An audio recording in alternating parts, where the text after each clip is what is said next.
वळा सेमीफायनल 7 वळा 7 मध्ये 1 ला स्वराज आणि सर्जा, 2 ला थैमान आणि त्रिशूल, 3 ला भुंगाडवान आणि मल्हार, 4 ला लक्ष आणि रामासेठ, 5 ला बलमा आणि पुष्पा, 6 ला लाडकी आणि राणा, 7 ला साहेबे आणि ड्रोन आणि 8 ला सचिन आणि गाड्या सुटल्या सेमीफायनल या मैदानातला 7 पळतोय आणि 7 मध्ये सुंदर अशी लढत चालू आहे. कोण होता फायनलचा मानकरी? आर्याल भुंगा, पर्याल मेहरबान आहे, पर्याल मेहरबान, आर्याल भुंगा अतिशय सुंदर.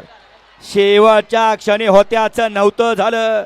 गाडी पुढे सुट्टी चालली होती, परंतु कुणाच तरी नजर लागली आणि तास पलटी झालं आणि लाभ मात्र दुसऱ्याला मिळाला, भुंगा डॉनला. कवा काय होईल याचा नियम नाही आणि कुणाची कवा नजर लागल याचाही ताळमेळ नाही. गाडी सगळ्यात पुढे चालली होती सचिन आणि मेहरबानची, परंतु शेवटच्या क्षणाला होत्याचं नव्हतं झालं. इथं ही शर्यत है आणि शर्यत म्हणलं की अंतिम रेष.